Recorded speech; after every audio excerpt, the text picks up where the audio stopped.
So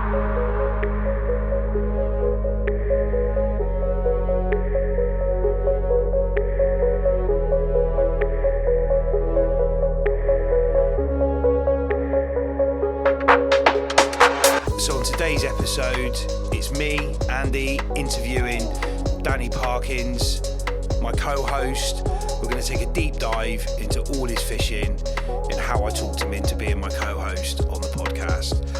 Check out our Facebook, check out our Instagram, and please remember, subscribe to the podcast. Yeah, okay.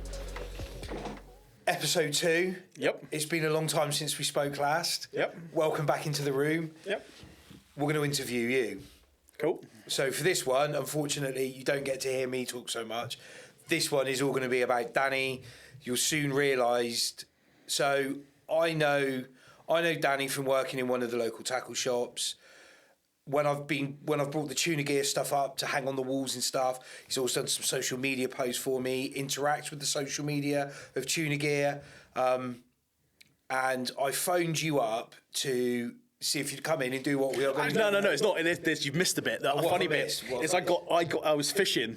It was fucking pissing it down with rain. I was demoralised and I could feel my phone vibrating. And I'm like, oh. And I looked on my phone and it was my boss. And I had a couple missed calls and it just said on WhatsApp, said, "Can you bring Andy? Andy wants to speak to you." And I'm like, "Andy who?" I know loads of Andys. He's like, "Tuna Gear." I'm like, "Oh, okay, yeah, right, cool." And I'm thinking, oh yes, it's Andy Bolt, innit? It's definitely Andy Bolt. And then so then I messaged off the back of that, and that's when you then called me. So it started off with me just being told, and it was howling with rain on me, and it was the phone. It was so wet, the phone wasn't even registering the touch. Nothing better than a wet press on the screen. And I'm like, oh my God, I'm like, Andy who? Like, it happened quick from there. You literally rung me straight away. So I'd literally put the feelers out, and then we were speaking within 15 minutes. Yeah. I was on my patio walking up and down, and I shot you the idea of this, of I'm going down the podcasting route, gave you the ideas of why I wanted to do it, and the different aspects of what I wanted to talk about, and I wanted to interview you. And the excitement that come back down the phone at me, like I always, when I'm talking to people in the different parts of the businesses that I work in, I'm always going off I'll invest in the excitement of a person more than just the first time I met Aaron, and we were sat down and we were talking about like the marketing and the SEO and all these sorts of things. The excitement in his voice about SEO work, I've never heard somebody so excited about something before. And I was like, that sold me at that stage, because you can always have, like, he had some very nice spreadsheets and he had some good questions to ask me, but that pure excitement that came back was excited as excited as I get about things that I'm passionate about. You're investing in people. Yeah, the people. I've always invested in. I've always invested in people. Sometimes you invest in people that aren't that passionate about it. They're just very good at their jobs, and it's, that's just how they are. But when you've got somebody who's almost like they're self-employed, they're independent, they're generally in that role for a reason. In whether it's building, you see these chippies that although they're a carpenter, they're so into carpentry, it's ridiculous. We could talk about Dave here with his absolute selection of DeWalt tools. In those guys, they consume all their Facebook's about carpentry. The post they put up is about carpentry, and they're absolutely into it. So I came to you, would you like to do a podcast? I know how passionate you are about fishing. And that very quickly, same phone call turned into co-hosting, because I could just tell the passion. It was just streaming out of the phone. I had to put you on speakerphone in the end. It was like coming down the phone at me. And I was like, he needs to be on here all the time. Because I feel like a fraud in this space at times, because I am not that sponsored angler. I am not that person. I've said it before, I hate social media. I'm not up there sticking all these posts up for the general public to go and look at. I'm just somebody who loves fishing and has been lucky enough that through other avenues can now afford to put a tackle brand out there for the masses in the Tuna Gear setup. But that was me, the Tuna Gear following isn't massive online. We've got the website and these sorts of things, but I'm no face within the industry or claim to be an expert in any of these things. I just absolutely love it. I'm good at talking. Well, I'm not even good at talking. I can just rabbit for ages about stuff. But I was like, somebody that on this podcast that would give us I don't know if legitimacy is the right word, but some like a bona fide sponsored brand ambassador, been in the fishing game. Yeah. I have an invested interest in the fishing industry, not just as an angler, but because I've worked in the industry, so I have an invested interest. When you started piping up about podcasts, I didn't know what that conversation was going to start at. I just knew Andy wanted to talk to you. You didn't know it was a podcast. I didn't have a clue what you were. I didn't know what you were talking. I didn't have a clue. Some of you may know that a while ago that I did some podcasts on my Facebook. It was called Beers with Danny, and it almost became a thing. I got the cameras, I looked at a hosting system, and basically I ended up doing a 4 or 5 using Facebook Live where you can video each other on Messenger. And basically Beers with Danny. The premise was beer in hand, talking to someone I knew within the industry because I'm very blessed to have worked all the trade shows and the consumer shows, so I knew a load of the characters. Get some of them. I'm just going to jump in. How much of a difference did the beer make? Well, you can tell a lot by the man and what beer he drinks. Wait here. Oh, this sounds good. You keep on talking. I like it when beer gets mentioned. Oh, that sounds promising. Luckily, I'm going to close my eyes. You need to put it in my hand. Luckily, Tuna Gear has a beer fridge. We have a beer fridge. There's one for you. Thanks, mate. Cheers, mate. Cheers. Beers. Thank you very much. Yeah, lovely. So, you did Beers with Danny. That was obviously a starting point. It was Facebook Live. It was so basic level. You already had a following. Yeah. So where did it? So that's where did you start to get your journey to be able to have that following to be able to do Facebook Lives? Because you can't just do a Facebook Live with 15 followers or 15 mates. No. Yeah. You have to have thousands, I don't know what your following is, but you have to have at least multiple thousands of people to even get, I don't know what the interaction rates is. Aaron could probably give us some numbers on that, but if you've got 1,000 followers, there's probably only 5 that truly I've been blessed. I've always been blessed that I've always had a good little following. By no means do I have a massive, huge social media account. Probably between my Facebook, my Instagram and other platforms, there's probably 10,000 people. Well, that's 987 more 9,800 in whatever it is more than I've even got. There's the best part of 4 on one, there's 4 on the other, and there's other networks and things like that. And obviously, so where did you start to be able to start building that sort of following? So that's not an easy thing to do. No, so we can start literally right from, I guess, the growth of me and fishing.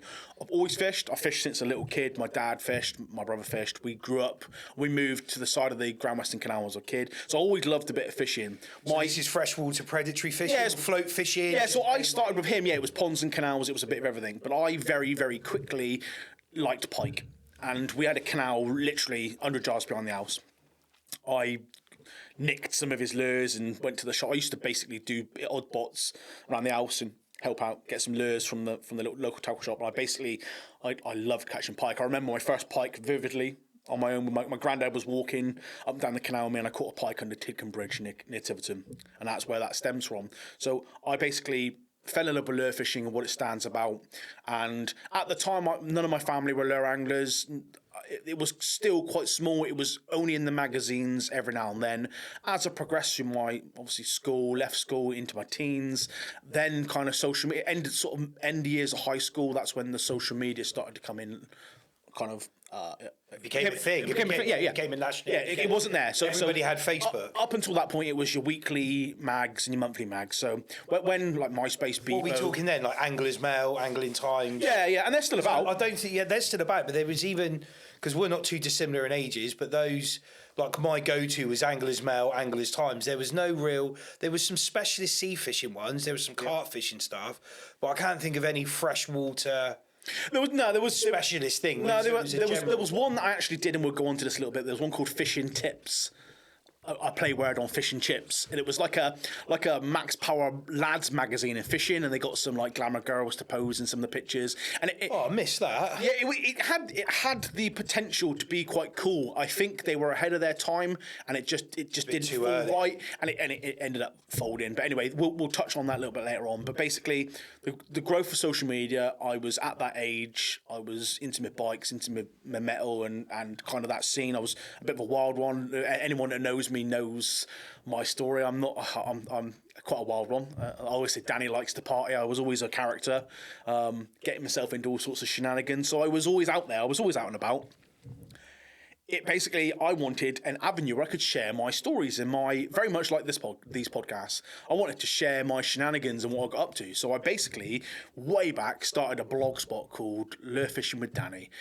And then the actual title of the blog spot was Lure Fishing Unplugged, where I was unplugging the information from lure fishing, because some of the lure fishing was still quite, especially modern lure fishing, was still quite early. But at that time, I was blogging. Facebook was very young, very basic. I actually looked at it the other day on my original blog, and it's. You still got some of that stuff? Yeah, it's all there. It's all there. You can type in that now, and it's still there, and it's like fucking hell. What's it on? It's just Lure Fishing Unplugged. If you type that into Blogspot, so. Could we pull that up, please, mate? Yeah. I would love to see some of this. I would absolutely love to see it.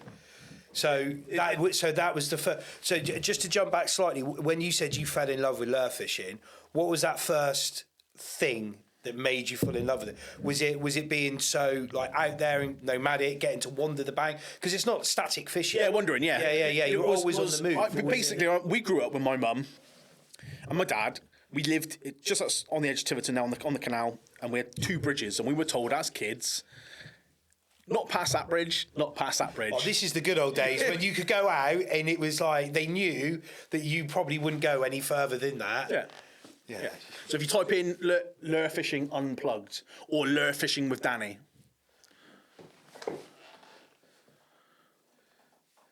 And there'll be a blog spot. So keep going. Danny's angling blog. What were these? Lure Fishing with Danny, Lure Fishing and Diary with Danny and Friends. That's one of them. I did a few. So, Jesus. Obviously, this will be 2013. Yeah, this will be well out of date. Some of the information. There's some nice wrasse. Andy Green, Adrian Jacobs. Some of the links that we worked with, some bass. These are very early days in Ireland, going over the lure fishing from back in the day, Followers, 80 followers back in the day.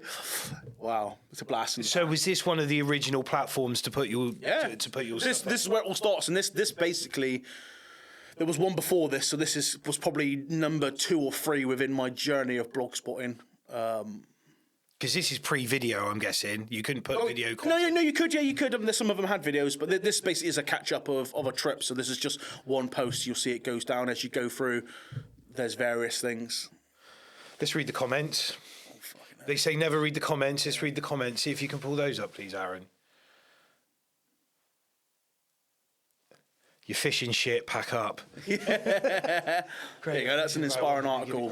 Pretty much pleased with your work, but helpful for you to keep blogging and looking at reading for the next post. Yeah, so it was that sort of positive interaction from the get-go. Cool, yeah, and this was, like I say, this was very early days, so, and it kind of just progressed from there. So we can stay kind of in this realm. So how things started with me was off of the back of podcasts. So basically, well-known character within the lure fishing industry or in fishing in general, had TV shows, Henry Gilbey. Good friend of mine. I've known Henry since the early 2000s. Yeah, I know him. Watched his stuff. Yeah, so I knew him from the TV shows. I was an avid watcher, as was my dad. Ended up being a friend.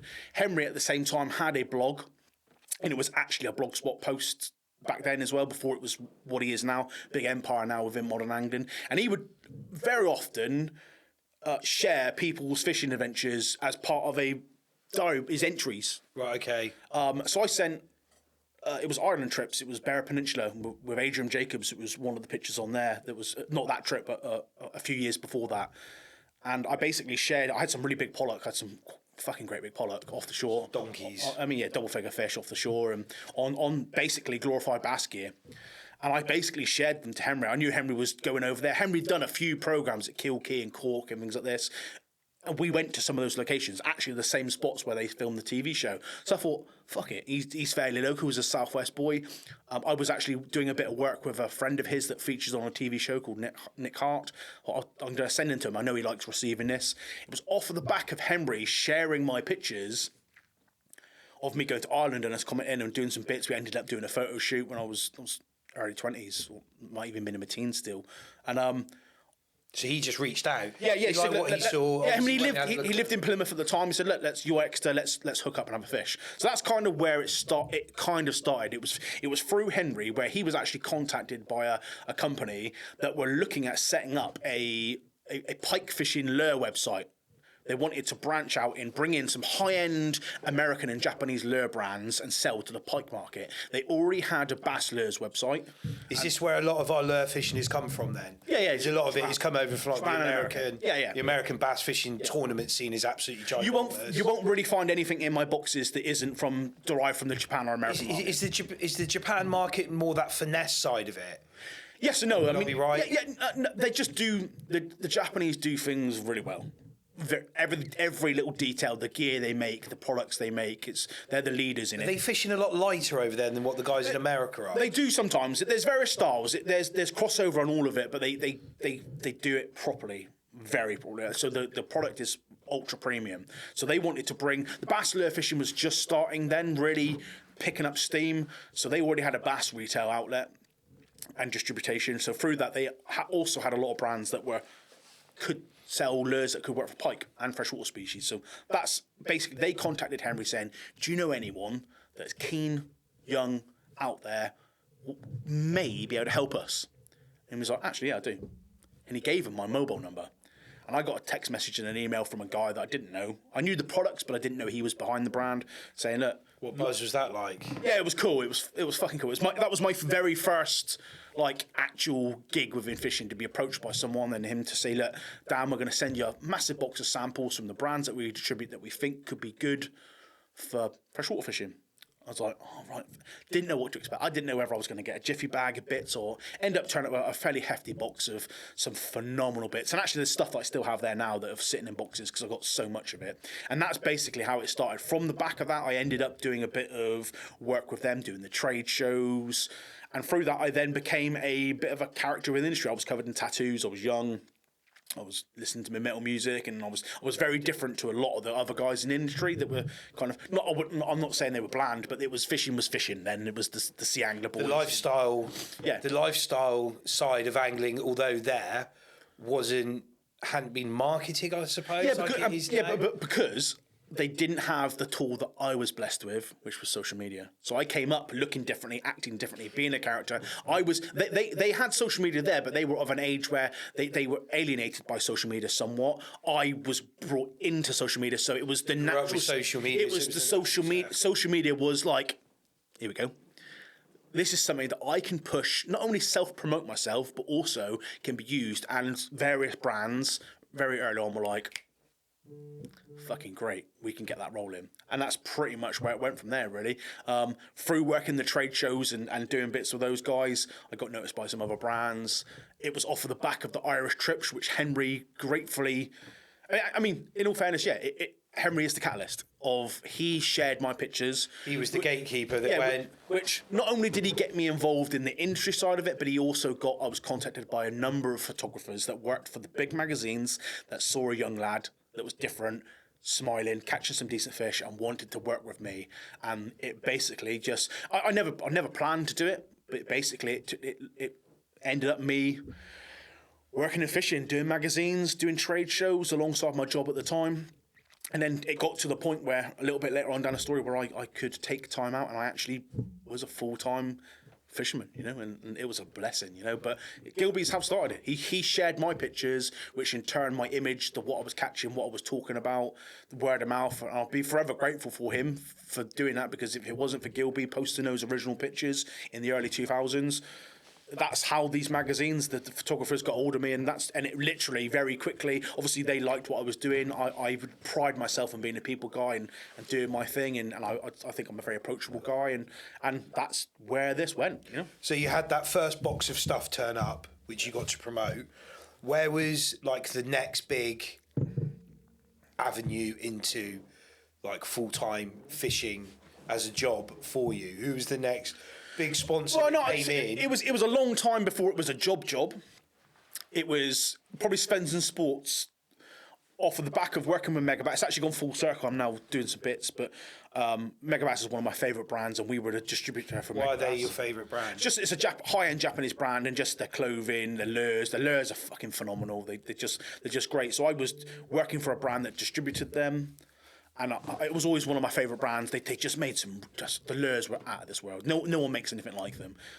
So I was able to work with them. Is this for bass fishing? Well, yeah, they cover everything. So I mean, in the UK, they're known in the saltwater scene for their sea bass, but they also make. They make a lot of topwater stuff. Yeah, topwaters, soft plastics, rods, reels, clothing. They are the top of the food chain over there. So it kind of meant that I could. Are they quite a niche brand here still, or are they top of the food chain in what you would think is? I mean, they're high end. They're not budget friendly. I mean, some of the lures are 30 quid a pop. You know, and then you could go to their swim baits and they're 100 odd quid a pop. You know, so it's a premium brand. It's not a starter brand. It's not a brand that you go into your local tackle shop as a kid and be like, "Mummy, Daddy, I want the bikini," because it just isn't. I mean, hundreds and hundreds. I mean, their rods can be upwards of £1,000 for some models. I mean, they're a lot of money for what they're, but they are ultra premium. You know, it's what people aspire to be using. They probably start. Yeah, they're really good. Like I say, I mean, and let's not discount that there's lots of brands, and this is where it kind of goes the route that I'm going to go down now.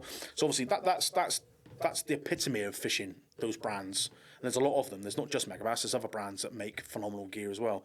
I was then off of the back of what I was working with and getting my name out there. Obviously, those brands helped me, but also I would like to think that me being me helped me get a likeable character and catching some fish. It's actually Savage Gear. Everyone knows Savage Gear, Svensson Sports brand. I was right from the start. There was me and Ant Glasgow and a few others that set up the UK team, and we ended up. I was approached by Savage Gear. Maz Grossell himself messaged me, and we got yapping, and I ended up. That was pike fishing. There was a bit of salt water involved in it then, but I was initially brought in on the freshwater scene. It was as a pike angler. Caught a load of stuff with their gear that I'd used on the canal, and obviously Savage Gear at the time, they still are. I mean, in the freshwater scene. See a lot of their stuff. Yeah, I mean, all over my Instagram feed. Yeah, I mean they're great. I mean they are. I mean, what we're talking about now. Like Perch, there's a lot of their stuff. The growth of social media and online marketing, Savage Gear were one of the top G's in it. They literally capitalised in that, and they were very good at it straight along. I mean, in some aspects, probably one of the first to really push social media angling. And I was very blessed to be part of that team. I was on their team for a number of years, and that obviously then that took me from like quite a niche market, the ultra iron lure scene in saltwater and freshwater. Being part of Savage Gear was then pushing me straight into main channel, right in the main media with everyone, where everyone knew what Savage Gear was. Most shops sold it. I was lucky I caught some big pike and some You're not niche anymore. It mainstream. It went mainstream. Yeah. Established. Yeah, it went mainstream, and because of the brand I was affiliated with, and again. There was all sorts of shenanigans going on there. There was the characters involved, myself and a few others, and we ended up building Savage Gear UK. It kind of grew from there. My want and need to be part of the social media network meant that I was doing a bit of the running of the scenes. I was running the social media for them in the UK side of it, their Facebook and their Instagram, and it's now run by the big corporate site. I think they're owned by Pure Fishing now. But back in the day, I set up the UK page and admined it with a few of the other guys. So it was already in place. It was a real good time to be involved. What year was that? When was that? What are we talking then? Yeah, early 2000s. So sort of like, yeah, it would be 2006 to 8. I'd say that progression from 2006 to 2008. I went from being like doing some photographs with Henry and doing some bits around me in the blog spot and working with Top Water to then working within Savage Gear remit.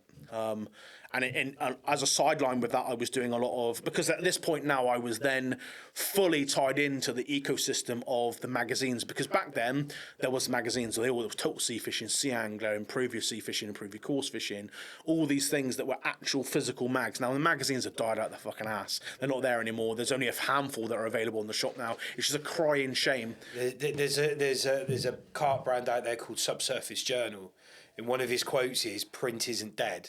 and he's one of the last few guys. They put out a quarterly magazine, but it's completely dedicated to more the photography and the stories. And he does the books, the subsurface books. I absolutely love the subsurface. There's loads of that sort of stuff. There's a few game magazines. Most of those magazines, they're gone, and they're gone. And I was very much blessed to be able to. I travelled the world with the magazines, and when I say travelled the world, I literally travelled the world with the magazines. And well, a lot of those weekly or monthly. Monthly, yeah. I mean, they had various.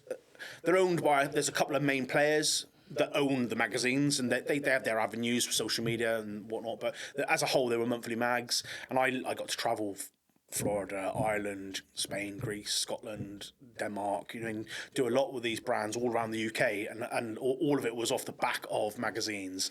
Was that them? Then they were also doing their R&D at the time. They'll be putting their promo team out there with all the new kit to see how it fished on those shoots, or would you be going out finding tested stuff? So just to literally gather content. You simply, and I don't care what anyone says, you were not in any magazine. Still to this day, pretty much, the brands pay for the marketing and advertising for those magazines. Without those brands paying for their pages to be used within those magazines, the magazines don't exist, and that's what that's simple. That's end of. So if you had a company that had nothing and you had a superpower company that was paying for the advertising each month for their products, that's what, I don't care what anyone says, and this is the blank truth. You could be the best angler in the fucking world if the brand that you're willing to spot that was sponsoring you weren't willing to put advertising into that magazine, you didn't grace those pages. Simple as that. Didn't matter whether you were the best thing since sliced bread. And I learned an awful lot from some of the best anglers in the world that have never been in a magazine, don't have any interest in it because that's not who they are. But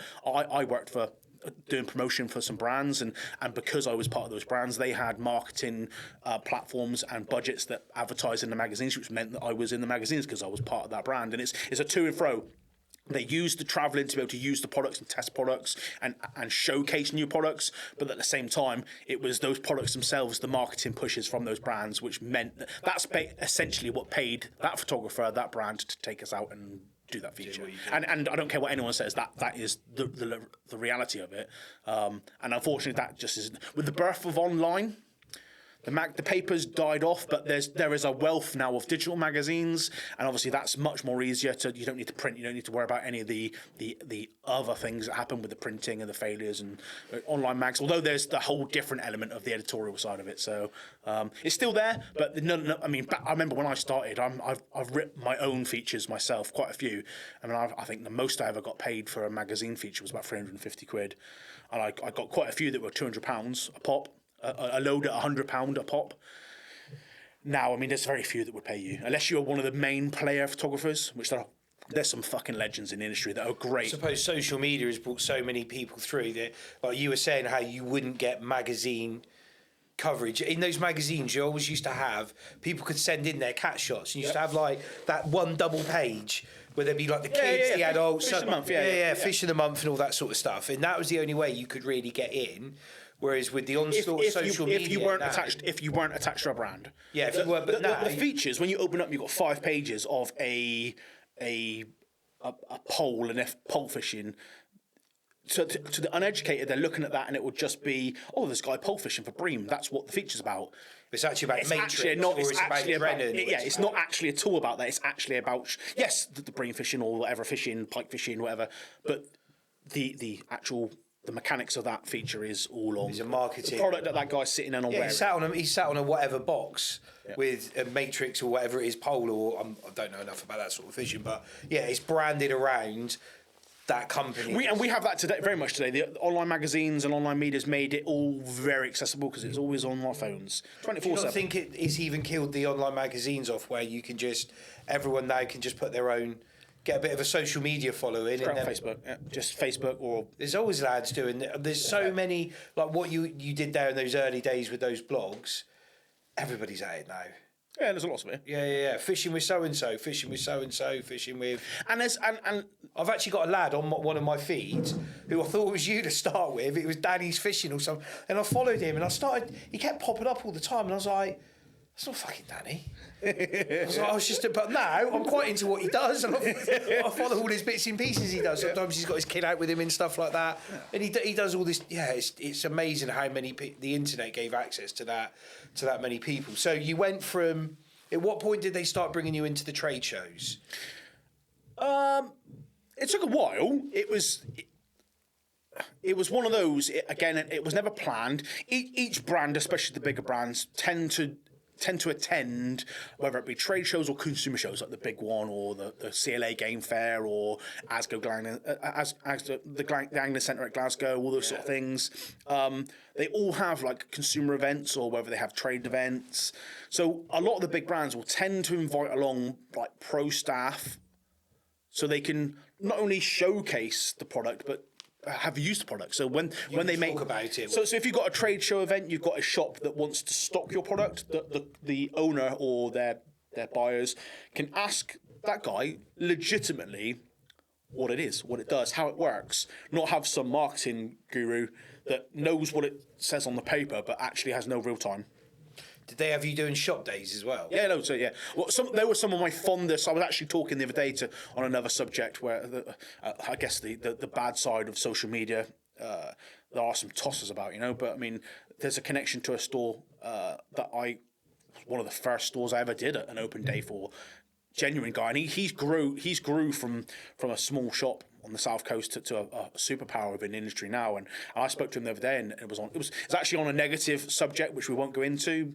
But actually, the conversation was good to talk to the guy. I've known him for years, and that was one of my first actual open days at a shop where a few of us went and we spoke about lures, and we laughed and joked in the phone conversation. I mean, that was the catalyst of what it is. If it wasn't for those early days, having a few brands in and putting a big swim pool in the grass behind the shop and talking about lures. It's what they're all doing now, flicking them. You see it in America, they're flicking them in the tank and watching how the crankbaits come back. In the UK, Top Water Lures, Nick Roberts, it's no longer a thing anymore.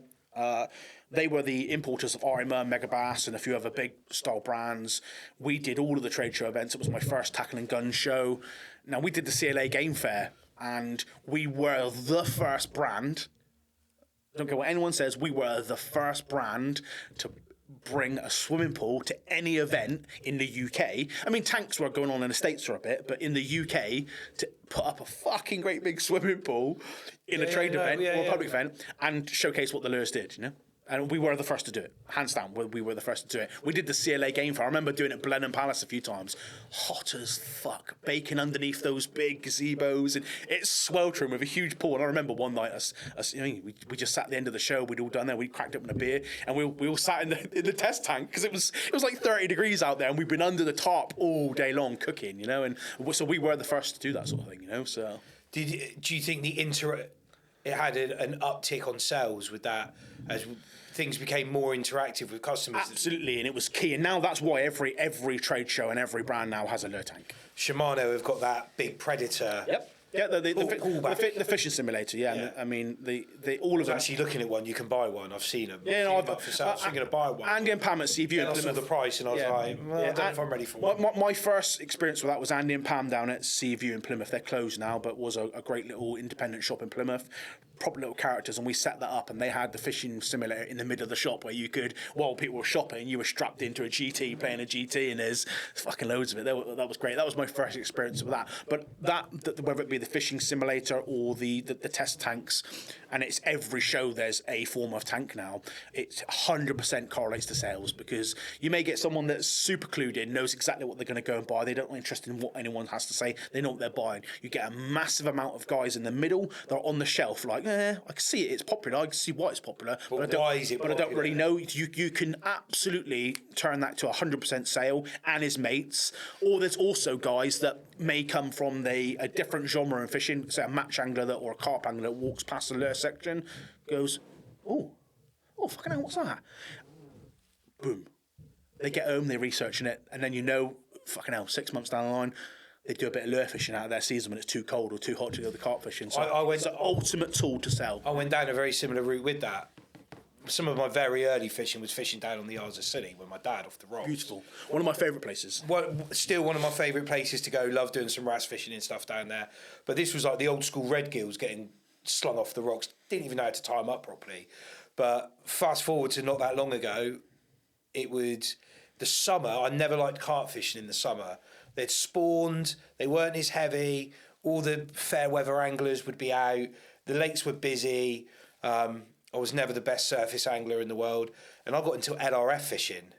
and that came from, I can't remember where I was. It was at a show somewhere, and they had all the LRF gear set up, and they had this LRF gear on a simulator and a tank, and I'm holding on to this Daiwa, I can't remember what it was. It was a nice reel, and it was like 1 to 12 grams, and it is literally tip to butt, and you're just holding on to this thing, and I was like, bought it there and then, bought a load of stuff, and I started fishing off the rocks, and even like a 1 pound wrasse would bend that rod inside out, strip a bit of line, and the buzz I got off of that. So I can categorically say now, and at the time I felt a bit of a twat for saying it, but I remember I lived in Plymouth for a long, long time. The very kind of birth of the LRF style fishing, light game techniques with the art of fishing and a lot based down there, and it kind of very much bringing up. I said on many occasions publicly at shops that I had no fucking interest in that whatsoever. Why the fuck would I want to fish for fish that don't pull? I got no. Why? I'm a wrasse angler, a pike angler on the fly or big lures, or I've travelled away. I've got no interest in piss assing around for these little things. Now I lived in Plymouth. I worked with the brands. I had it on tap wherever I wanted, and I remember whatever it was. I tried a few sessions in secret. I was like, oh, that's quite good fun, isn't it? But I would never admit it because fuck, why would I want to bother with that crap? I ended up getting my own combos, and I lived in Plymouth at the time. Fucking hell, did I eat my words? I ended up being absorbed by it, mate. I mean, the species hunting, not for competitions. I did a few competitions. Just fun. I mean, Jesus Christ, I got absorbed. I mean, I remember targeting all these, having a tick sheet. I went from being like how many different gobies a totally public hate on this method to being complete. I mean, I had a Shimano Stella 1000. I had 700 quid rod, and I spent just unbelievable amounts of money on this gear, 6 gram casting weight rods, and I got swallowed into it. And I remember like winters being down there, and I was the goal for me, and always was one of my coolest things to do, targeting flatfish on lures, flounder. And I fucking what a buzz, man! Some of the best fishing I've ever done, and I didn't even know that was a thing. Oh mate, but it took me a whole winter to crack that. I was down there. I was fishing 4 nights a week with my friends that were down there. They were catching them. I was shoulder to shoulder with them. I couldn't fucking catch one for the life of me, and it infuriated me. I remember there was a guy called John Wheeler that moved down from up east, came down there, young lad, and he'd had a few, and there was a few of us. We had a real community around the winter flounder fishing. How are you targeting a flounder? So this is bottom fish on a. See, this is how wrong you are, mate. Because and I was very much like that. So I'm telling you now, and you won't believe it when I tell you, I've watched flounder swim up and chase topwaters in a harbour and smash poppers off the surface. I've watched them come 20 foot to hit jigs on the bottom. I've been on commercial wharf in Plymouth in almost 20 foot of water, and the herring shoals come in, and watch under floodlight 2 and 3 pound flounders swim up and smash the herring mid-shoal.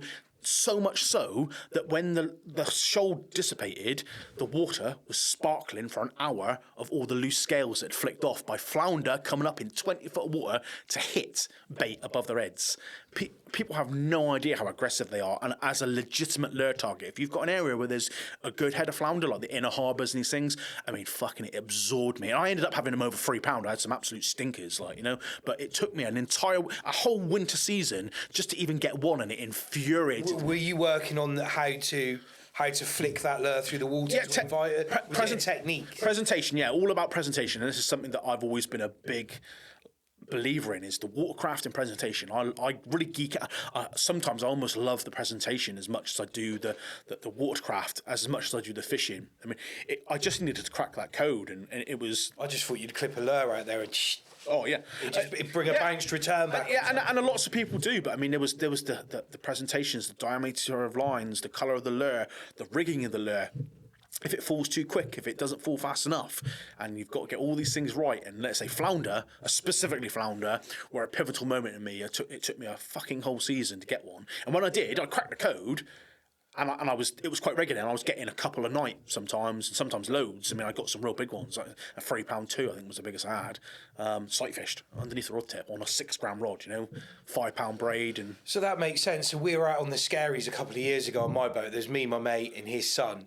And we were just having a fish out there, and his boy was dragging a set of feathers, and there was a bit of tide, and the feathers were just going along the bottom, but it had been lead on the bottom and the feathers coming up, and he caught a place, And that would be super aggressive, mate. That would be the same reason. That's come along. They've seen the flicker. I've been out there on I thought he fluked it. I was like, how did you catch? You don't catch place on match ball feathers. Yeah. But after that conversation, obviously that being dragged across the top. People don't. Yeah, they are. You think of a flatfish as just sitting there and eating off the bottom feeder. They are so aggressive. So aggressive. I mean, I've watched them chase lures like a dog. Literally hounding after the lures, getting proper pissed off, changing the colours in front of you, getting all aggressive patterns and and when I say smashing and then running off on a 6 gram rod, I mean it blew my mind, and I was hands in the air. Openly on many occasions said, why the fuck do I want to catch fish with these piddly little stupid rods? When I was balls deep into wrasse fishing on 30 gram rods, 20 pound braid, and hogging out big wrasse on the coast. To about the rocks because you can't use slamming into big wrasse. I mean, I've had wrasse over 7 pounds. I've had multiple big fish, and you can't piss around with those fish in boulder fields. I'm fishing. Yeah, you got to extract them. Super shallow ground. People think wrasse deep marks, and there's some marks I have that are deep, but a lot of my fishing is less than 10 foot deep, and I'm sight fishing a lot of the time. It's like that with me on the Cities. So I've got one LRF set up which I take to the Cities every year. I've got a little Fox camo pouch with a load of those weedless lures in, and I just change the colours. I'm pretty basic with what I do, but there's quite often where I've hooked into bigger ones and they've just gone straight into the boulders. This summer, when I can do about it. When this weather calms down and we get in, I'm going to take you out proper wrasse fishing down the South Hams this year with the gear. I'll supply the gear. You come out with me for a morning, Andy, and we'll show you. Oh yeah, all day. And just get a fishing invite later. Give me fishing invites whenever you want. Getting smoked. But yeah, that's basically how that went from. So from the LRF, I basically progressed into living in Plymouth. And it just kind of went from there. The magazines, doing the trade shows, and obviously when you're in the public eye and you're doing the trade shows or consumer shows, so when you get to that stage, you're in people's eyes. People talk to you, and you'll talk to someone. There was guys I spoke to that I didn't realise were trade people or connected to trade, and you speak to this person, that person, and you see when people see you're a personable guy, and you're easy to chat to, and you have a bit of a laugh, and you don't take it too seriously. That like we said earlier on in a previous issue, you sometimes invest in the people, and I think my willingness to do things and get on with it and have a laugh, and my willingness to push the social media element of it and the photographs, the promotion of fishing, to utilise a tool that was there for almost all of us on your phone, and it just like I said, I never planned it to happen, but it happened. Do you think some of the modern bass fishing from the rocks had an extra growth from that LRF side of things? Do you think it, or is it just it's much stiffer gear and the lads that were doing that were already doing that? No, so I think the LRF side brought some lads. Yeah, so all of it. Yeah, so I mean, not just LRF, but wrasse fishing in lures. I mean, back in the day, middle to end of the sets of 2000s, sort of 2010, 2012, it kicked off with like the modern methods like LRF and wrasse fishing. By sort of like 2012, 2013, the industry was by no means at its top, but it was really had steam then. So the social element, I remember Total Sea Fishing, Jim O'Donnell doing a load of meets with some of the guys, the shops like the Art of Fishing and Lure Heaven, which are based in Cornwall. At the time, Art of Fishing Benfield had a shop on the Barbican in Plymouth, and it was all about the social element, and that was celebrated within the magazines and talking about it using the social media, and they could see what a social element is. There's no longer was a grumpy old piker walking up and down a canal in the winter. It was about meeting up with your friends, travelling light, wearing the cool. You didn't need to be wearing your wellies in the green clothes. Travelling light. You looked cool. You had your urban looking clothes on. You had a cool little sling that derived from the Japanese market, a shit hot little flip out. The half wrap. Yeah. You had a little flip out net. You had your Polaroids and things like this, and you're out, and it suddenly became cooler. And I don't care what you say, and I'm very firm in saying this. And I said this on the phone the other night. You can be competitors in the fishing industry, straight up competitors, but there's an element of that all of you grow. So when one of you's growing, you tend to get one company will maybe push ahead. They all come up with that company and they plateau out. Other people start up in their game and follow in. So no matter, you can be competitive in fishing, you can get that. But as a whole, there's a certain element of it. There's always going to be pathfinders, there's always going to be trailblazers, and there's always going to be the people behind, and there's going to be the tag-alongs that make the fakes, that make the counterfeits, or come in behind other people's success within the industry. But as a whole, the core of that, like the light game fishing, the LRF fishing, the street fishing, made that more accessible to everyone to see how much fun fishing was, and that as a whole enabled everyone to grow. It got magazines involved, it got brands involved, and when you got the magazines involved, the brands wanted to be involved, and that had a snowball effect with how that grew. Did that LRF thing bring in that bait finesse as well? Was bait finesse on the freshwater side of it already there? Because you started seeing lads with a fixed ball and a lightweight spinning rod all of a sudden go into multipliers. Yeah, so that came from that came along. I mean, kind of touched on, I guess, a point you made earlier on. I mean, bait finesse coming from the Japanese markets and things like that, getting multipliers that would cast down to like 3 grams. Now, that little Shimano, the Aldebaran, had one of those. Yeah. Predator tackle, phoned up them in lockdown because I couldn't do any fishing because the lakes were shut. I thought I'd just go for walks. Yeah, I got a couple, and I got the new one and I got the original, and I think. Now, so I won't talk too much into this subject because although I've done a fair bit I've had some nice perch on the canals, I was never a dedicated bait finesse angler, BFS angler. BFS, that's it, BFS. I did it on the canals. I caught some lovely perch, some really good perch, fishing. I wouldn't say strict bait finesse. I was actually more ultralight on bait finesse gear. Right, okay. It's never really been anything, so I don't really want to talk too much into that side of it because, like, although I've done it and I've got some nice combos, it's never really been anything that I can say in any shape or form that I have any authority in because I just did it because I found it as a way of presenting TRD rigs, Ned rigs. Ned rigs. Yeah, so that was my avenue. Z-Man. Was it Z-Man? Z-Man, yeah. Z-Man, yeah, Z-Man. Yeah. Z. We're in the UK. We're not American. Yeah. Z. Yeah. So when you went, how did you end up guiding? What brought you into the whole guiding side of things? Probably my first, would be kind of a tie-in with the magazines. Obviously, hosting magazines with a photographer or going over to, say, Ireland or something like that, we would quite often have either a photographer with us or someone within that area, local, not necessarily a guide that would host you in an area. So I just became, it was very adamant straight on that I was able to host people, take people. A guide is can't not only know about the knowledge of the fish and the location. I know lots of guys that are absolute fucking assassins and are so good at what they do, wealth of knowledge, but they couldn't guide someone as far as their ass face is down. You need some people skills. There's a certain type of person it takes to be a guide, and rightly so. There's also on the opposite end of the scale, there's the person that can talk the talk, but actually is no good at guiding, you know. So there's a to and fro. We're going to get actually a couple of guys on here. There's a few friends of mine that are guides that will talk more in detail into the guiding side of it. But it just the guiding. I started off doing a bit of guiding. I got insured through the PAA, and I was doing not a load of guiding, but doing enough guiding, enjoying myself in and around working part-time hours, and then doing the magazine stuff as well. Where I fell in love with it was more the kind of slight off-piece to the guiding was the hosting, was the social element of getting groups of people together to go on trips and arranging, using my expertise and my connections within the industry or the tourist board to be able to go and take people to places, to knowing that they were going to have a trip of a lifetime and have a laugh while we're doing it. So you see the guys who go to Norway, halibut fishing, and they're hosted trips. Yeah, they're hosted trips where you have someone that has a good knowledge of the fishing themselves and the expertise, but also works alongside the guide, which is the main. Yeah, they've got some local contacts over there. Yeah, so the hosting side, and that was my true love was hosting. I mean, I guided for a bit. I'm still insured now. I don't advertise my guiding as such. You can't go and find Danny Parkins guiding online. It's not.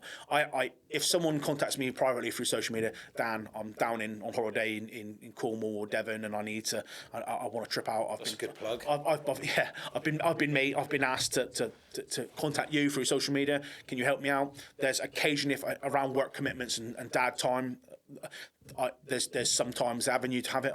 I'm fully insured, so people can if they wanted to. I can take a day out and do it. It's not something I pursue anymore. Not to say that I won't again in the future, because I get asked all the time, why don't you guide properly? How long were you guiding for? Probably from the I'd say the mid 2010s. Sort of 2015 onwards, I did a bit of guiding, and I dipped in and out of it depending on was work. Was that for yourself or for like one of the brands? So it was you were booking through me as a person, but I was affiliated with a brand. So whether it be Savage Gear or... So you would be out there with Savage Gear rods, lures, those things. Moving that forward. So it was Savage Gear, then I went into my fly fishing, did a bit of fly fishing, and then through that it would go back into through Shimano. Would you sell them gear while you were on... Yeah, so that was... So a lot of guys... And again... You'd have a boot for the Savage... Probably not a boot, but you'd have Savage Gear products with you. Yeah, so and this stems directly from the fly fishing scene, and I worked a fair bit with the guys at Heart Fly Fishing, and this is absolutely part of the gig.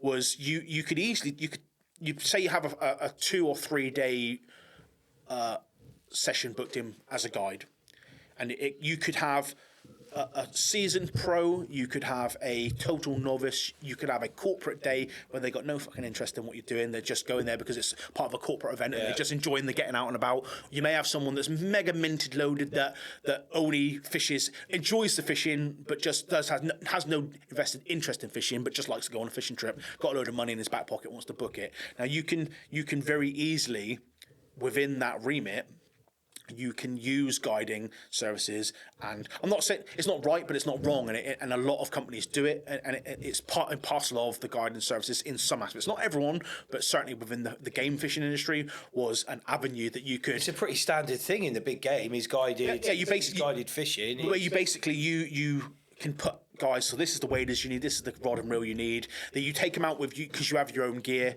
The second day they want to use their own, if they like it, you get quite a lot of people like they want to buy their own. So if you're affiliated to a shop or a brand, you basically can kit them out and you sell them the gear and they leave happy. So being a guide works great if you're affiliated to a brand, because it can give you an avenue to push whether it be directly selling for a shop or whether you can just push them in a direction where they can go online and buy your brand. So, and brands know that and they're not stupid, but that stems from the game fishing industry where that is completely in place. I mean, there's another side of it as well with that, which is, so when I was fishing out in Europe, there's a guy that does guiding out there, a guy called Derek Harrison.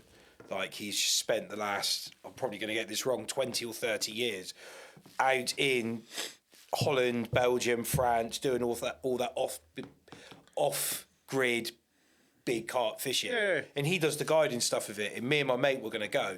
I couldn't, at the last minute I couldn't go. We had a big contract we were on with one of my other companies. The phone call came in. It might have even been about 48 hours before we were going.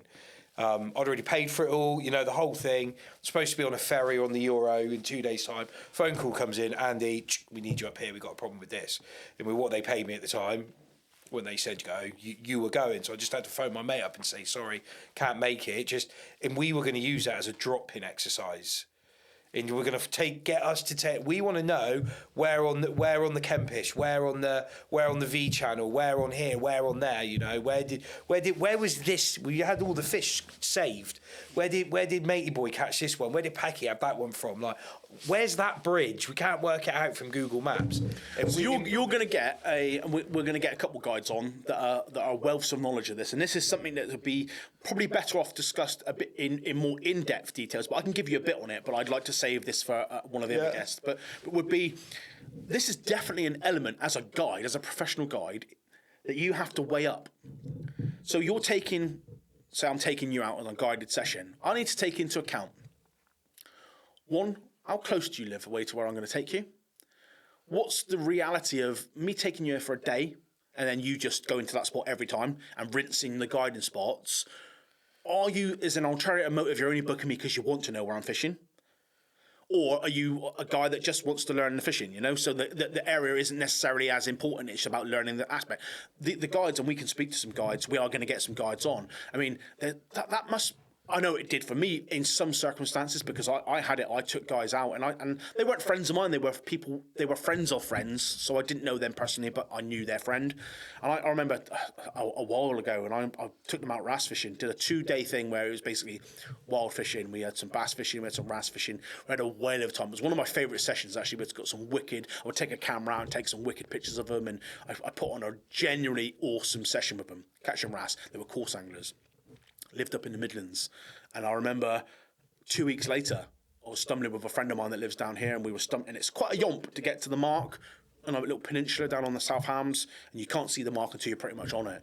Stumble all the way down there, and bearing in mind ordinarily you don't see a fucking soul out there. Got all the way down there. Oh, there's 4 guys on our mark there. And right, that's unusual. Don't normally see any. Got there, and it was the guys that I'd guided only previously. We're now down there telling their mates, and these marks now I see every week. See, that's always catch-22, because I love people say you're fishing in my spot, but most of those spots open fishing, isn't it? Open fishing. Yeah, it's not your spot. It isn't your spot at all.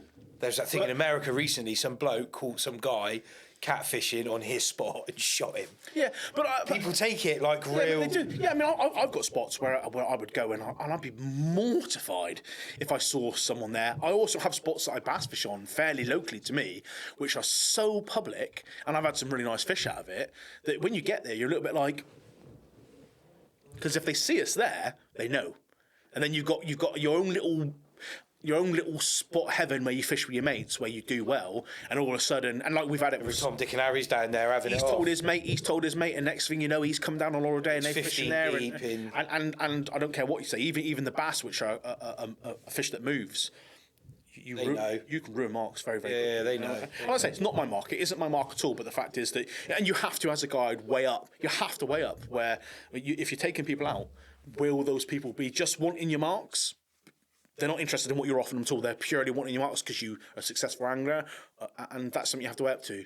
But that is something that I think we can talk in great detail with an actual guide, because we got a good guide that's a genuine guide that will be able to really go into depth into that. Because I'd be fascinated, and obviously doing guiding myself, I'd love to hear what their opinion on that as well. So obviously, next to the Tuna Gear podcast, what was your biggest break that came? in fishing? Where was that first time where you went, okay, like the big boys have actually come knocking and gone, and this is a genuine, like, shit almost? It kind of, so it's a double-edged sword, this one. So it actually started way before I realised it started. So actually, and it goes right back from the early 2000s. There's a glasses brand called Costa del Mar. They're the world's best polarized glasses. A few years ago, they got bought out by Lux, who own Oakley and Ray-Ban and people like that. But they're the biggest sunglasses brand for fishing. They are all the professional guides. If you look, they've got a C logo on their glasses. They are the lenses. What's the logo? It's like a chrome C. Right. Okay. They're the dog's bollocks. There's no. I mean, there's various issues with them online, manufacturing faults and whatnot that have changed. But hands down, the product is the lens. We're talking about the quality of the lens here. Is that there's 10 patents just in the lenses. They're fucking the top of the field game, and every professional guide in the world uses them. They are the bollocks. Now, I ended up actually, I got sponsored by them way back in my 20s I was a Costa guy. So I wore Costas all the time. I got given like 2 sets, but I actually had like 3 of my own sets that I paid full fucking whack for. 1 in America and 2 sets over here that I paid actual $4 for. No discount, no nothing, because they were the best. I ended up being part of Costa, and I was the face of the brand. I did a load of pictures for them, features and magazine stuff, and I ended up through my, like we were talking earlier on, I ended up doing the trade shows and the consumer events.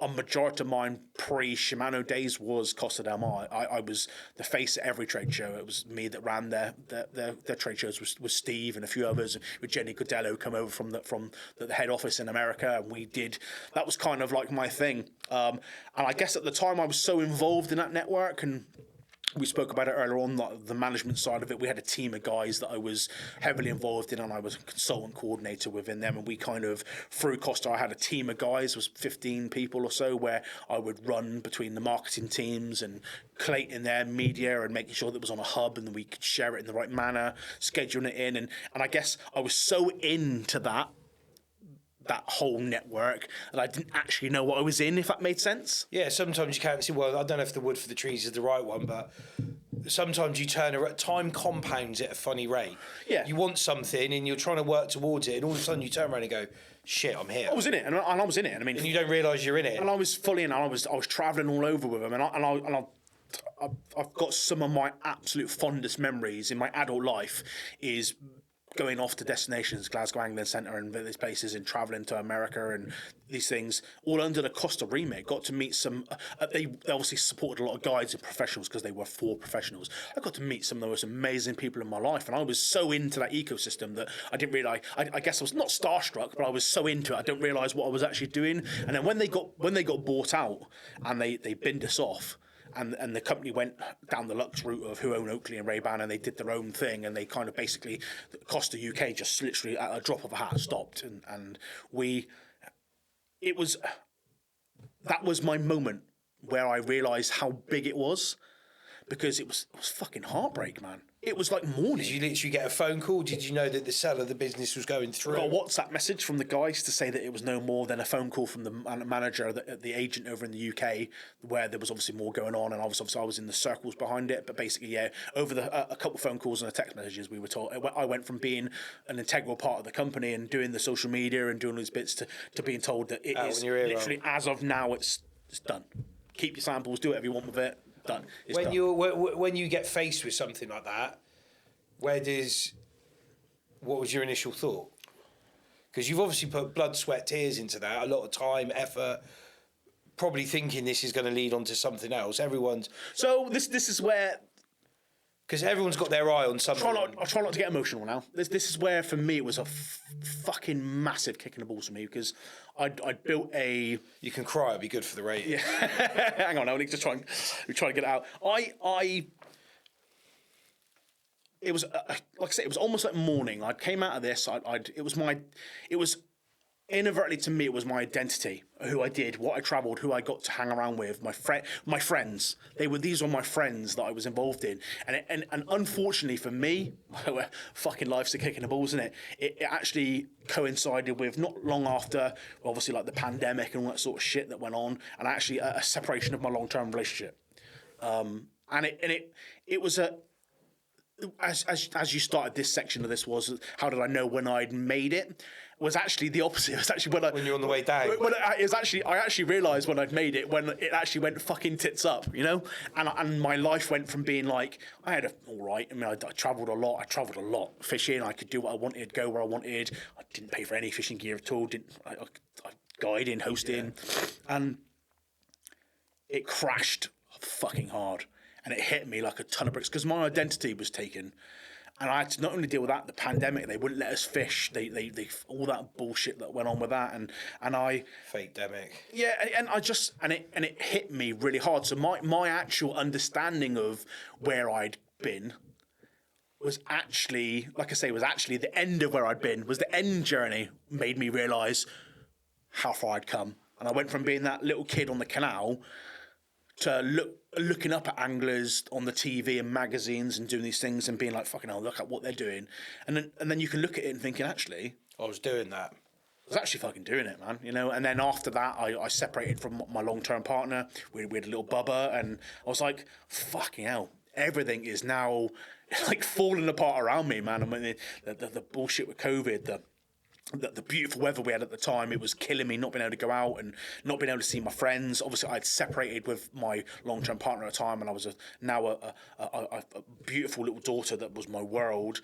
I couldn't see my friends, so I was sitting here fucking stewing in my own head and beating myself up about it. I'd lost my identity within angling, couldn't go out and do it, couldn't go out and do the one thing that angling's great for, your mental health.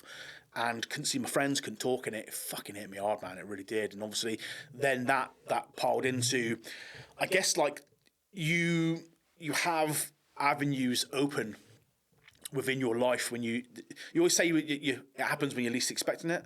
And obviously, when I plateaued out into this bottom of where I was, and fucking nothing was going right, and I couldn't go fishing. I'd not lost a part of me in my sponsorship, but I had lost like a brand who I was working for and who I deeply cared about, and it was me. It's purpose, isn't it? When people lose purpose, I lost my identity very, very quickly. But on top of that, I then I took on my daughter through various reasons, and we won't go into it too much. But basically, through the lockdowns, I ended up by hook or by crook, I took on my daughter full time. So I went from seeing her 2-3 times a week to I was always co-parenting. There was no issues there. I ended up taking on a fucking 18-month. There's a hell of a difference between co-parenting and getting those, even if you're day on, day off, that day off. Yeah, it's man. massive. There is no day off when you're full time. No, and I if I didn't have my wife, there would be none of the things that I could do in work. Yeah, and impossible without this. That kind of. She's out with them as we speak now. The only reason I can sit here behind this microphone is because she is off with the kids. Yeah, and I guess that was again another avenue where things like. There's frustration then as well, isn't there? I was very frustrated. I found it really, really hard to I'd lost my identity sort of, and I didn't know where to go. I didn't know who to talk to because we weren't allowed to see our fucking friends, and I couldn't see your family, and I got into this rut, and I ended up having a little child, and that had knock-on effects where we were made homeless, and I had to beg the council, and I had to pack up boxes, living with a little 2-year-old in my lap, not having a fucking clue what I was doing, and I ended up at a scumbag landlord that literally kicked us out of our house and said, I'm not insured to have a child here. And it's like, well, you know I had a child. Like they kicked me out and they literally left me on the doorstep, and I was left to fend for myself with a little child. It was pandemic, so no one would let me in. I couldn't do anything. I couldn't go anywhere. It was a ball ache, and I didn't know what I was doing. I didn't know my ass from my elbow. But what was happening in the background now, while I was seemingly thinking in my head, oh, fucking hell, it can't get any worse. My life is falling apart. What was happening in the background was I had such a network of actual friends and people behind me, and the industry that I'd been through, that I didn't realise at the time I was. Up until the pandemic, I was on some radars of some of the bigger brands, and I spoke to Dave Lewis, who's going to be a guest on here, who's an international angler and a very just such an awesome guy. And I'd spoke to him previously, like just glancing about Shimano, and it was at my deepest depths when I was really fucking struggling. And I did, and I'm not afraid to admit it. Like, it hit me hard, being made homeless, and the trials and tribulations of raising a daughter on my own without the mum around, and doing all that with no real help, and not having the greatest relationship with my family, and doing it on my own was an eye opener. I was always a girl dad. I was always going to be a girl dad. It was natural to me. My friends, got 3 girls. The friends took the girl dad's side very well. They bought me books on how to do hair and all these sort of things, but it was still an absolute. I can do a mean bun. I'm pretty good at ponytails. Yeah. Plaiting, not my forte, but the rest of it, I'm pretty good at. It got me, man. And when I was at my very, very bottom, and I was struggling mentally, and I'd never experienced that before, so that's something we can kind of touch on. I had never in my life, and I do deeply feel for people that struggle, and I sympathise with them wholeheartedly, and I would always hold my hand out for anyone that's struggling in life, is to reach out, and I've always got a hand, no matter who I am. And people may see me in the industry and whatnot, I've always got a hand. They can message me whenever, like, because I for my first time in my life experienced a real struggle of mental health issues where I just didn't know my ass from my elbow. But in the background from that, I kept positive. I tried my best to move forward, and actually a door opened. I ended up having a conversation with the guys at Shimano, biggest fishing brand in the world. And it wasn't necessarily overly planned. Shit was kicking right off at home, and I still wasn't in a good place at all. But I was given then, the pandemics had started to ease a bit. Shit was kind of calming down. People were realising what was going on, and life was trying to go back to some sort of normality. And Shimano opened their door to me. So again, that was kind of like the double-edged sword. Sort of role? So it was like a brand ambassador to work with a marketing team, getting promotional shots and testing, and it was modern lure fishing. It could be a bit of pike fishing. It was mostly saltwater fishing. Was this them coming back as a bit of a rebrand into that market after seeing what, like, the Savage Gear and the other sorts of companies? Yeah, so they'll get it, and because Shimano are known for you can buy a cheap 15 quid Shimano reel, or one of those. You see them in the holiday shops, the telescopic 45 quid rod and reel. Sorry, Shimano, absolutely crap. To what I've got sat over there into my Tiagras, 1,500 quid reels. Which I absolutely love. Yeah. Along with their tuna rods as well, they span that whole whole market. They know this, and they know that I don't mean anything by it. But I mean, Shimano definitely dropped the ball in areas by the obviously the pandemic slowed them right down, and they don't tend to, the UK side of it don't necessarily, I think, and everyone will tell you this, that there's definitely positions where they've got the brands licked in, they've got the models, and they've got the things, but there's such a small piece of the pie.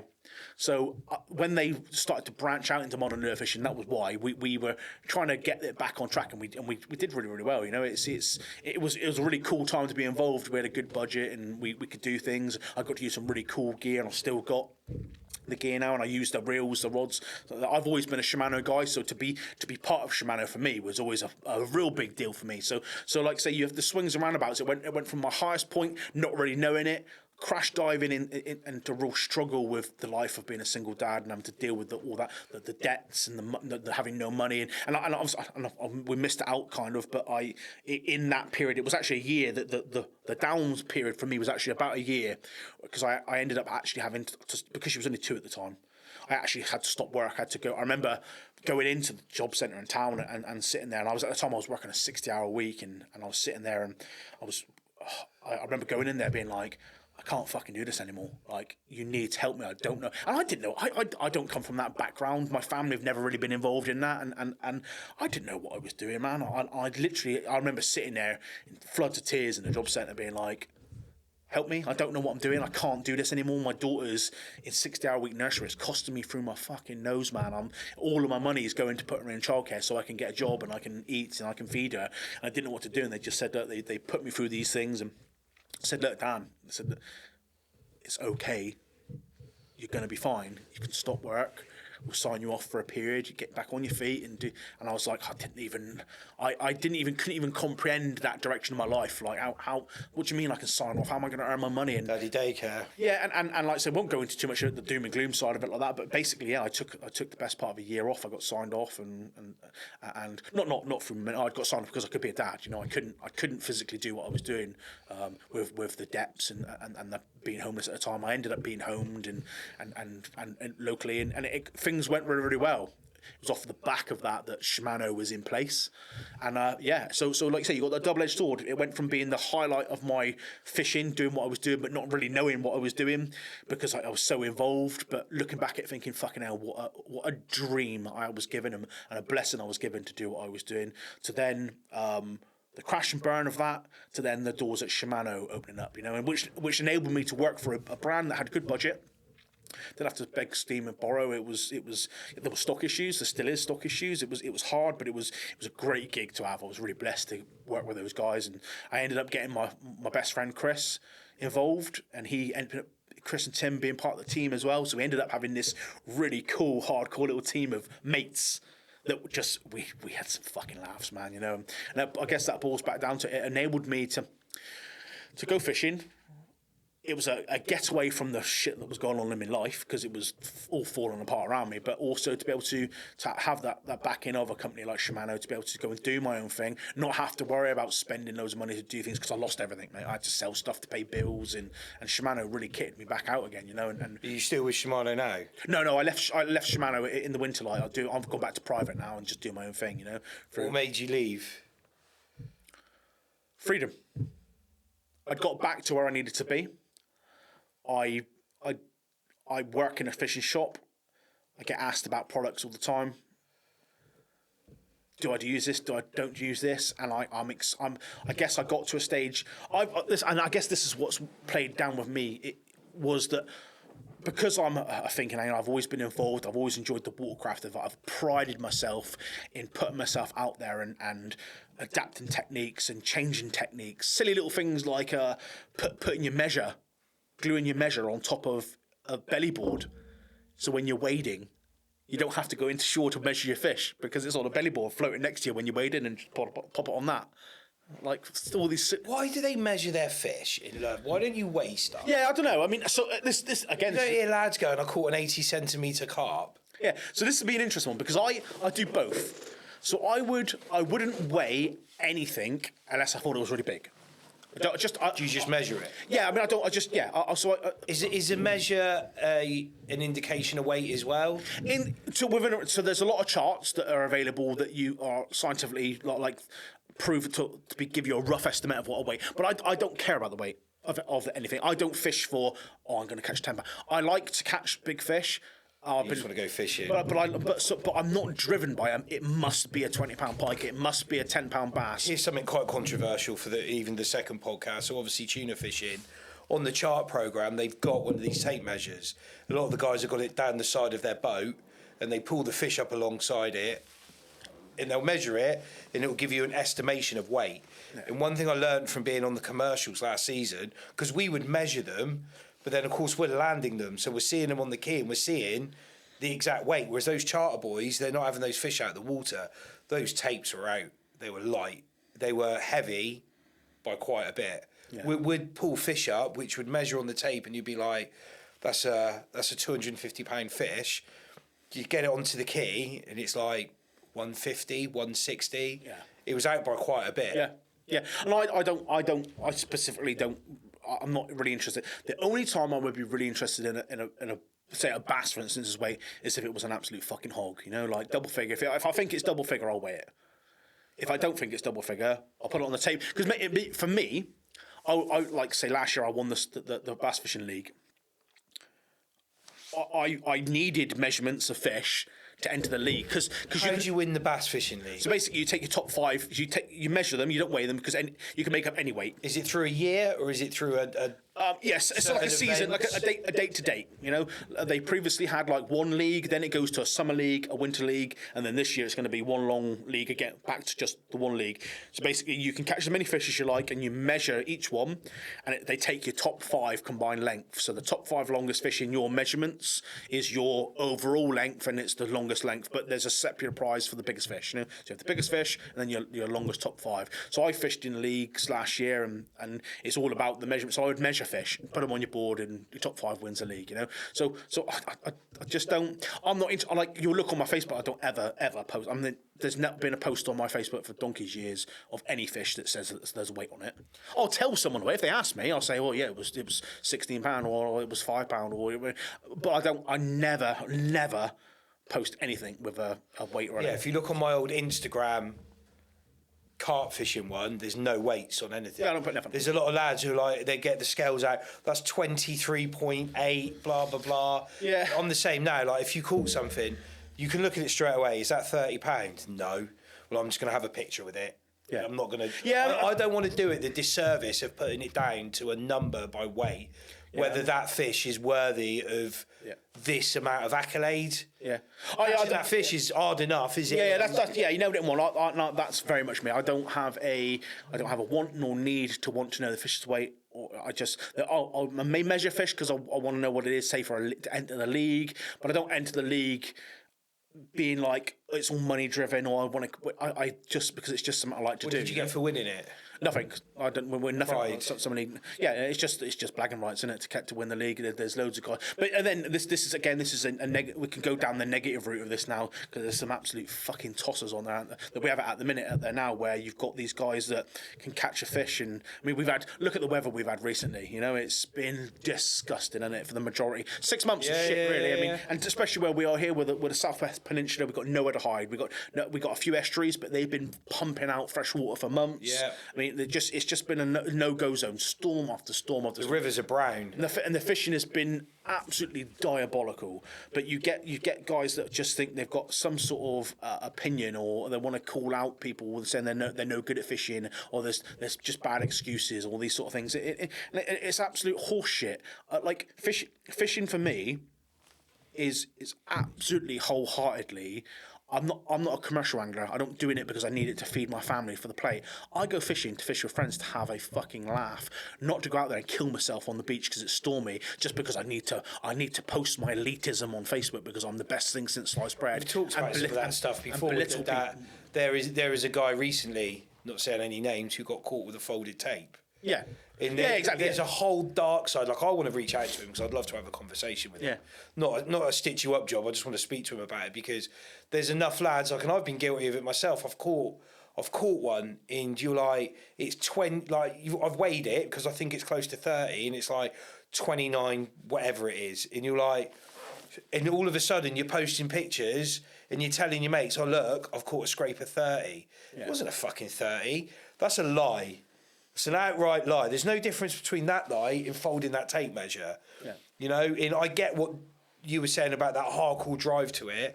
I can see that whole sponsored side, that dark side of it, where people are driven to have to go and fish. So I fished in the commercial season this year. Love fishing. I've always wanted to go commercial fishing. But you touched on it there. I never wanted to have to worry about it to feed my family. Yeah, I've got a mate of mine, my brother, best mate in the world, commercial fisherman, and he is out in all of it. And I genuinely worry about him when he's out there in some of what I know he's out there in. And I never wanted to have to go out in that. And when I got the opportunity last season to go on the tuna boat, I was sat on the fence because I come from a catch and release style of fishing. Always just taking its photo, slipped it back. Like even when we're out bass fishing and stuff, my mates will take anything. And I let loads of it go. I'm not that interested. If I can take one home for the barbecue, I will pick one. And I don't even really like fish, but if I've caught it, gutted it, seasoned it and caught it on the barbecue myself, I'll enjoy the taste of it. So when I got invited to go out on that commercial boat, it was like, I did that season and I was so grateful that there was times in that weather where we were going to have to go out and we just didn't go out because we don't have to. It made no difference to our income if we went and caught those fish. That's what I have at the minute, and I've had it recently, and it really, really balls my piss, is like, you've got a guy, there's a guy at the minute that's catching fish, and I've said multiple times, huge congratulations in these conditions, because I can't do it here, and the limited time that I get out and do, I can't do it, but he's catching fish, and like, that's a true ambassador to the sport. If he was doing what he was doing and catching fish, but B, a beacon of light, be friendly, be approachable, and enjoy it, and the social element of the fishing, and help that promote the fishing, and big up the industry as a whole, like we were saying earlier on. Like, you can be competitors, but you're all still growing the sport. If you've got a guy at the minute that's catching a load of fish, and he's using that platform of catching a load of fish in pictures to post up catch stories, reports, and enjoy it, and bring it up for what it is, that is such an ambassador for the sport and such a good thing. But they're not. Some of them are just fucking arseholes, mate. They're elitist. They send fucking really, really condescending comments to people. They private message you and give you a load of shit and like making excuses about why you're not catching. Well, like I've said previously, and this is something that I feel really strong with it about. And I can take this on a personal level from me. I was messaged the other week, and we've said this in conversations before, but I was messaged the other week, and it was to do with Instagram, and it was like, well, Danny, where's all your fish pictures, mate? You're supposed to be a sponsored angler. Where's all your fish pictures? All I see is pictures of you and your dog and your daughter, and you taking the piss out of people. Your dog is pretty funny, mate. Yeah. Your dog is pretty funny. But at the end of the day, so this is what I said, and I thought, and I took it really fucking personally, especially because when you get these twats that think that they can belittle you and message your friends and message other people that you know and give people shit because they think they're better than you, and they think they're the best just because they're catching a few fish. Now, what I've got is well, no, like, the reason I'm not posting anything, or I've not put anything on fucking line, is because I'm not catching nothing. I don't portray, like, I don't. You're much better than me. I'll have punched him in the end of the nose. Yeah, but I don't. I take real. It really grinds my gears, and I'm normally pretty good at staying cool with it. But it's like, actually, what fucking business is it of you? Should we just call him out now? What I catch, and I said to him, like, it doesn't matter what I've caught.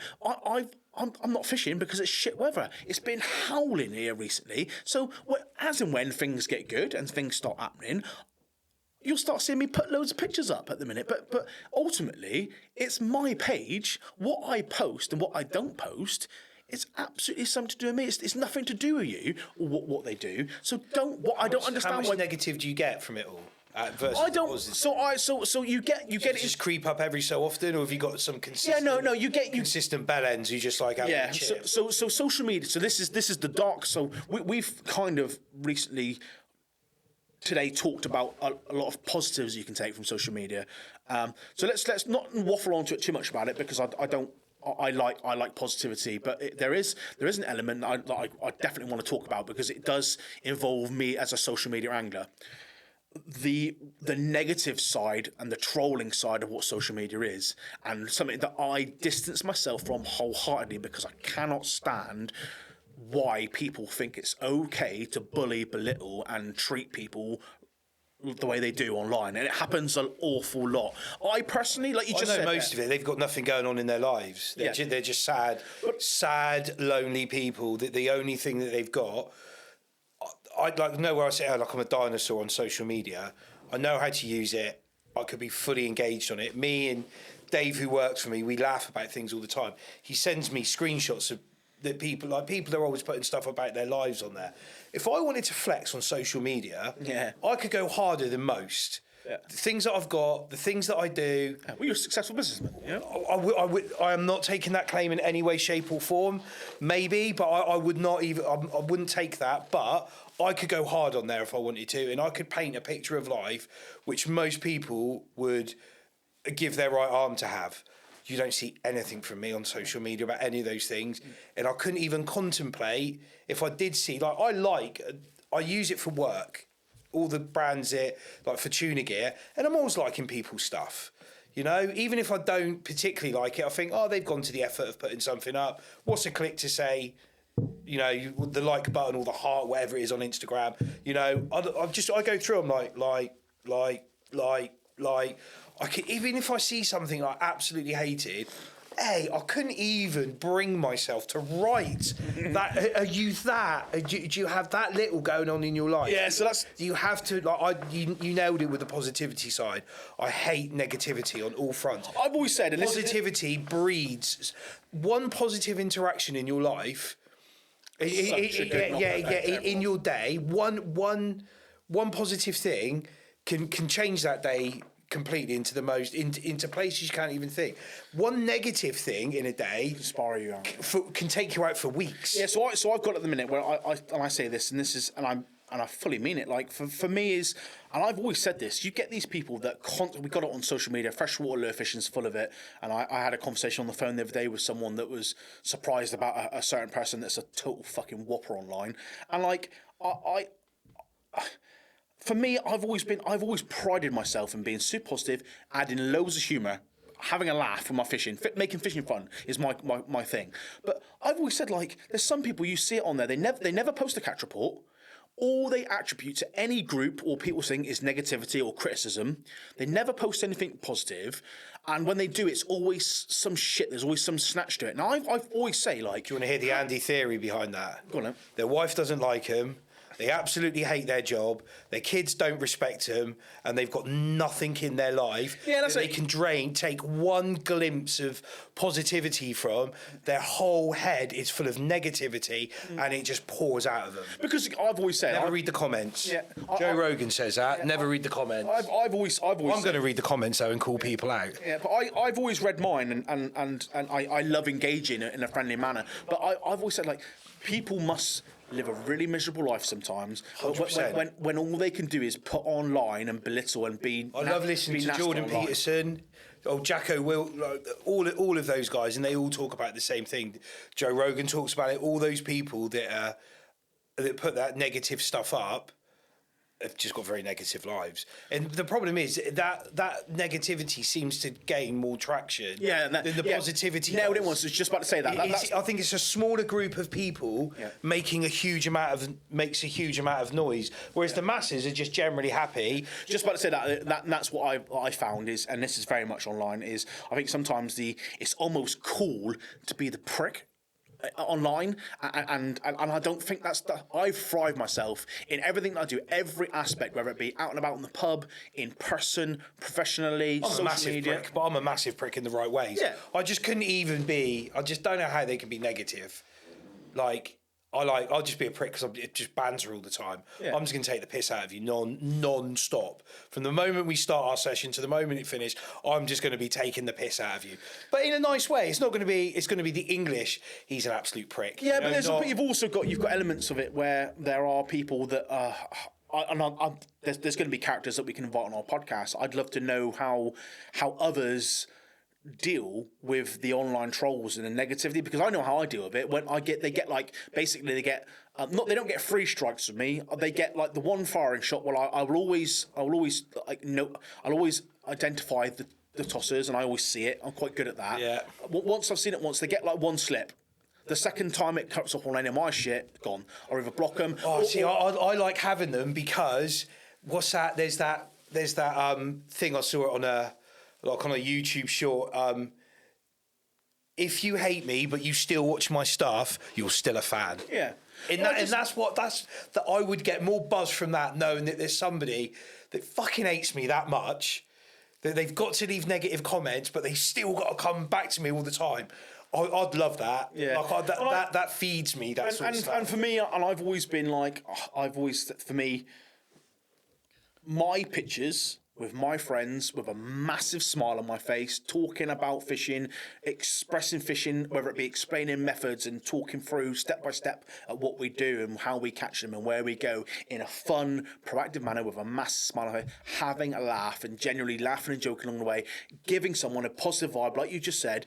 I can put a positive twitch to someone's life and their day, which then they can leave that session or that interaction I had online, and if they go in like, fucking, that was great, I enjoy that and I take away something from it because I left them with fun, positive vibes, that is so much more powerful than the wankers online. I can have a smiling fish photograph of a huge smile on my face with a fish in my hands and leave no comment at all underneath it, just leave it as that. That has more effect than someone that feels that they have to belittle people online. When I was posting stuff on Instagram back in the day, there would be no description. There would just be some hashtags. Yeah. It'd be 5 or 6 hashtags. No weight, no description, no where I was, just me holding the fish. Now it just goes out to WhatsApp. There's a couple of WhatsApp groups I'm sat in, just with my mates. It's not even about fishing, just like the boys groups. I'll chuck a picture in there and I just get the piss ripped out of me non-stop. Oh, what's he doing holding the fish again? They like it really, but you know. Of course, yeah. And then there's a couple of lads who I fish with. Like when I was over and did some stuff recently in Belgium, caught a couple on my mate's lake on the last night, nothing massive. Just pinged him a couple of shots, like the net up in the air but still in the water with the fish in it, like blank saver, you know, managed to nick one in Belgium, that sort of stuff. That's all my fish. But I think we can the tuna stuff, the early tuna fishing only got shared with my mates on WhatsApp messages, not on my own. I never thought, even though we shouldn't be out there targeting them at that stage, that wouldn't have bothered me. I'd have still put the pictures up. Yeah. But I've got no inkling to really share it with I think we hit that pivotal stage where social media is such a powerful tool within fishing and it can be used wholeheartedly to bring people up and celebrate so well. On the flip side, it can be a really negative tool. But I'd like to think, like we said earlier on, you mentioned there about an angler that's recently folded a tape, whether it be peer pressure or whatever reason he's done that. The negative side to whether it be negative comments left online or whether it be people just being twats online or the incident where Matey Boy folded the tape, that's online and that's always going to be there forever. Even and let's say 6 months, a year down the line and things have all passed over or the hateful comments have gone and the people are catching fish and cabin fever's not there anymore and everyone's getting on because they're catching fish and enjoying the sunshine. But deep down through somewhere, someone's post to pop up and I've had it where you get a memory post up or something that you didn't want to see or online or whatever. Like that one little comment can ruin someone's day, and that's why I've always put myself out there to always be as happy and as positive and as friendly as possible, because you don't know, you just simply don't know how that bad mouthing and negativity. You don't know how someone's day's going when you're having that interaction with them. Yeah. I know he's a controversial guy, Andrew Tate. Listen to a lot of his stuff, always have done from the beginning. Yeah. And there's that thing he talks about where he's never disrespectful to somebody in public, because you never know what that person's going through, and is that going to be for the final? He's talking it on a violent stage, you know, where they're just going to flip out, and the next thing you're getting, you know, done over. Yeah, but not to that extreme. But you never do know what's going on with somebody. Just be nice, and that's why I think we're always going to be nice on here. Yeah, like that's where this platform's come from, to speak to all, to celebrate. I really want to talk to Matey Boy who folded that tape, because the consequences for him doing that are only on him. Yeah, there's no positive that is ever going to come back. Well, I think he got a little. I think his employer at the time, because he worked in the angling trade, his employer got a bit of flack. They did do statements at the end of the day, but like I say, the for such a silly little mistake, and it happened a couple of times, I believe, has a knock-on effect for him. Everyone can be a twat once, twice. You're pushing your limits. You know, 3 times you're out the door. But people deserve second chances. There's 2 extremes to that, where you don't deserve any chances. Yeah. One of those involves killing people, the other one's with kids. Yeah. You have no comeback from any of those sorts of things. But everything else, man, everyone fucks up. I've fucked up loads. Yeah. Everyone deserves a chance back at it. Yeah, no, I think so, and I think people would love to know what drove him to that side of it. Yeah. We spoke about it when we had our meeting last week. We need to reach out to him. I want to have a genuine conversation with him. And only he knows that side of the story. And I guess that's what it brings back to, like the podcast idea as a whole. There's loads of different characters, loads of different situations, whether it be professionally, socially.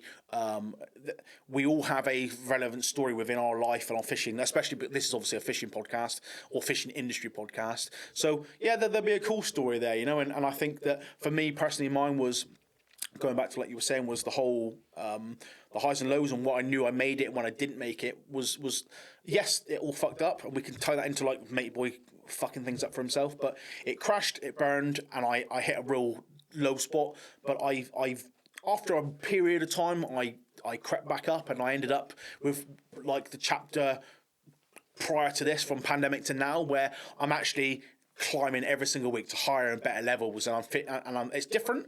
It is very different to what I was and what I was doing, but I'm looking at goals now, and I'm seeing things and opportunities, and I'm taking them, and I'm able to do that, and that's such a wicked feeling, to the excitement and to do the things I'm being able to do, and be in a position where people ask me to do these things is amazing. You know, well, that's a massive positive. And I think we should always end on a massive positive. Yeah, definitely. Yeah. So I reckon that is series 2, episode 2, not series 2, episode 2 in the bag. Unless there's anything that you. Well, no, my closing statement is like I say is. I love a closing statement. Yeah, for me would close away. I was a normal angler that showed passion in a time that made me stick out a little bit. I made a lot of friends, had a lot of fun, and however reason it happened. I ended up having an almost 20-year span where I've worked within the fishing industry, met some cool characters. None of it was planned. It was all built off just having fun and enjoying myself. And I think if anyone can take away from anything is fuck the haters, fuck all the problems that happens in fishing, and just get on with yourself, do your own thing. Don't be afraid to do your own thing, and just have fun with your friends and just catch fish, mate, you know? And I'll finish that with, if you work as hard as Danny, you too could end up on the Tuna Gear podcast. Yes. Co-hosting. There we go. Number 2 in the bag. Cheers, buddy. See you next time. Cheers, mate.